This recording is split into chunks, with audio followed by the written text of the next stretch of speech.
அஸ்ஸலாமு அலைக்கும் வரஹ்மத்துல்லாஹி வபரகாத்துஹு. இன்னாலில்லாஹி வ இன்னா இலைஹி ராஜிஊன். அன்பார்ந்த அனைத்து உறவுகளுக்கும் இனிய மதிய வணக்கம். உங்களுக்கே தெரியும், வேலை முடிச்சு வாரது நைட்டு 12 மணி ஆகிரும். அதுக்கப்புறமா நைட்டு விடிய காலையில் போகிறதுக்குரிய நியூஸை ரெடி பண்ணினா மறுபடியும் ஃபுல்லாக டே டைமில் வேலை இருக்கிறதால எப்படியாவது ஒரு தகவல்கள் உங்களுக்கு அப்டேட் பண்ணுறதுக்கு கிடைக்கிற அந்த கேப் என்னோடய ஃப்ரீ டைம் இது தான். அதனால தான் இந்த டைமில் நேற்று இரவே ரெடி பண்ண வீடியோ தான் இரவையில் ரெடி பண்ணி போடுறது. எதுவும் நினச்சிக்காதீங்க. எனக்கு ரீசண்டாக ஒரு ஃபோட்டோ ஒன்று ஷேர் ஆகியிருந்துச்சு ஃபேஸ்புக்கில் 2 இளைஞர்களுடைய. அதோடு அவங்க பிடிச்சி நிற்கிற இந்த பைக், ரேசிங் பைக். இந்த ஃபோட்டோ எனக்கு என் கண்ணில் படுறது, ஃபேஸ்புக்கில் என் கண்ணில் படுறதுக்கு முன்னாடி எனக்கு ஒரு அம்மா ஒரு வாய்ஸ் அனுப்பியிருந்தாங்க. நாட்டில் இந்த காரு இந்த இதெல்லாம் சர்ப்ரைஸ் பண்ணுறாங்க தானே, அது மாதிரி பைக்கை சர்ப்ரைஸ் பண்ணுறதுக்கு தன்னுடைய மகனுக்கு பர்த்டேக்கு பைக்கு டெலிவரி பண்ணுற மாதிரி யாராவது இருக்காங்களான்னு. அப்போது நான் அந்த ஃபேஸ்புக்கில் சில ரீல்ஸுகளை நான் சேவில் போட்டு வச்சுருந்தேன். அந்த கார் சர்ப்ரைஸ், இந்த மாதிரி சர்ப்ரைஸ் பண்ணக்கூடிய சில வீடியோஸ்களை. அதனால் நான் அந்த போஸ்ட்டை பார்ப்போம் அப்படின்னு சொல்லித்தான் அதை தேடுறதுக்காக ஃபேஸ்புக்குள்ளே நுழைஞ்சேன். ஆனால் நுழையும் போது எனக்கு முதலாவதாகவே கிடைச்சது எதுன்னு பார்த்தீங்கன்னா, முதலாவதாகவே என் கண்ணில் அந்த ஃபேஸ்புக்குள்ளே என்ட்ராகின உடனே என் கண்ணில் பட்டது இந்த பைக் விபத்து சம்பவம் தான். அன்பார்ந்த உறவுகளே, வெளிநாடு வாழ் தாய் தந்தையர்களே, இன்னைக்கு நிறைய பேர் உங்களுடைய முயற்சிகள், உங்களுடைய குழந்தைகளை நல்லபடியாக வளர்க்கணும், இந்த சமுதாயத்தில் நல்ல அந்தஸ்தில் வைக்கணும். அதே மாதிரி ஆரம்ப காலம் உங்கள் குழந்தைகளை பார்த்திங்கன்னா, இப்போ பக்கத்து வீட்டுக்காரங்க ஒரு தடவை பைக் கேட்டு கொடுத்துருக்க மாட்டாங்க, ஏதாவது ஒன்று கேட்டு கொடுத்துருக்க மாட்டாங்க.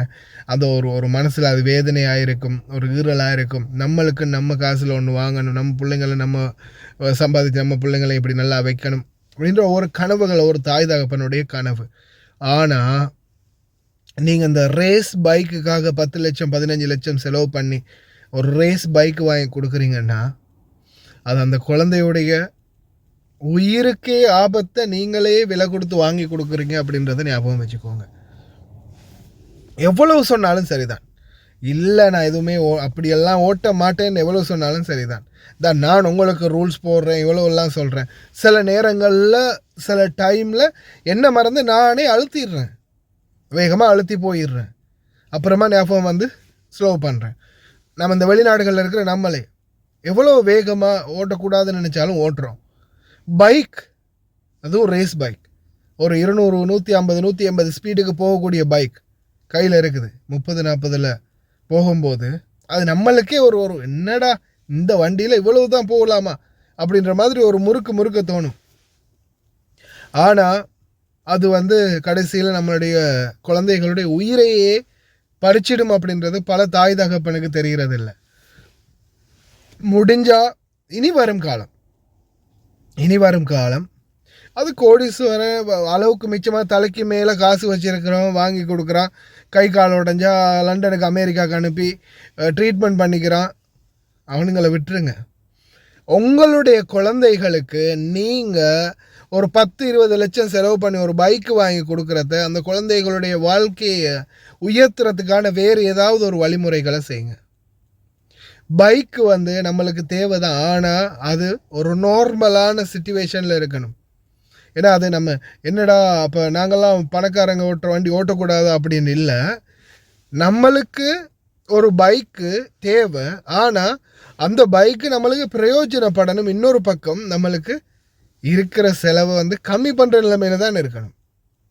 15 லட்சம் கொடுத்து பைக் வாங்குகிறோம், அதுக்குரிய சர்வீஸ் மெயின்டெனன்ஸ், அது மாதிரி ஏதாவது ஒரு பொருள் டேமேஜ் ஆகினா அதுடைய கோஸ்ட். இப்போ சாதாரணமாக நார்மலான ஒரு பைக்குன்னும் போது ஒரு பல்சரோ ஒரு எஃபிசெட்டோ இல்லை இந்த கேட்டகரிக்குள்ளே வரக்கூடிய பைக்குன்னாலும் ஒரு சாதாரணமான ரேட்டில் முடிஞ்சிடும். இதே புக்காட்டி டுக்காட்டி BMW அது இதுன்னு உருப்பட்ட பைக் இருக்குது இல்லையா. இப்போ இதுகளில் ஏதாவது ஒன்று வாங்கி அது லைட்டாக ஒரு உரசு பட்டாலும் ஒரு சின்ன பார்ட்ஸ் கூட 50,000 1 லட்சம் வரைக்கும் வருது. அப்போது ஒரு செலவோடு சேர்த்து நாம் அதை கண்ட்ரோல் பண்ணுற விதமும் நம்மள்ட்ட இருக்கணும். இன்றைக்கி 10 லட்சம் கொடுத்து 15 லட்சம் கொடுத்து 20 லட்சம் கொடுத்து வாங்கிட்டோம், ஓடிட்டோம், உடஞ்சிருச்சு, அதுக்கப்புறம் அதை செய்கிறதுக்கு காசு இல்லை, ஓரமாக தூக்கி போட்டுடலாம், யாருக்கும் பிரயோஜனம் இல்லை. அதே மாதிரி வெளிநாடுகள் உழைக்கிற ஒவ்வொருத்தரும் உங்களுடைய பணம் எப்படிப்பட்ட பணம் அப்படின்றது உங்களுக்கு தெரியும்.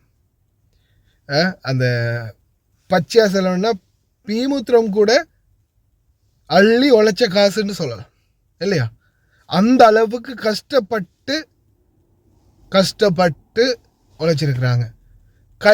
கையில் சாப்பாடை எடுத்து வாயில் வச்சு 2 வாய் சாப்பிட்டு இருப்பாங்க. பிள்ளைங்களும் வந்து என்னுடைய பாத்ரூமை கழுவி விடுன்னு, நான் பாத்ரூம் போயிருக்கேன்னு, இல்லை வயசான மாமா பாபா எதை யாராவது ஒருத்தர் கூப்பிடுவாங்க, அவங்க பாத்ரூம் போய் வச்சுருப்பாங்க, இல்லை வாந்தி எடுத்து வச்சுருப்பாங்க, ஏதாவது ஒன்று பண்ணி வச்சுருப்பாங்க.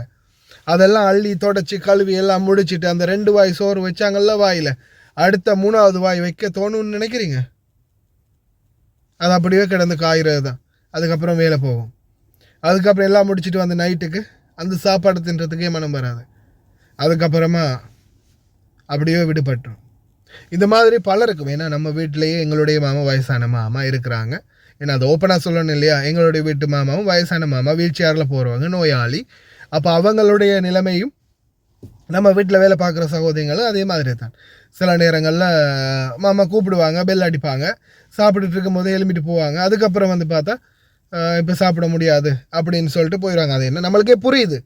ஏன்னா சில விடயங்கள் வந்து அருவருப்பான சில விடயங்கள் இருக்குது. அப்போ அந்த நேரத்தில் அதெல்லாம் இது பண்ணிவிட்டு வந்து மறுபடியும் சாப்பிடக்கூடிய அந்த மனசு வராது. அப்போ இந்த மாதிரியெல்லாம் கஷ்டப்படுறீங்க. வெளிநாடுகளில் பலருமே கஷ்டப்படுறீங்க.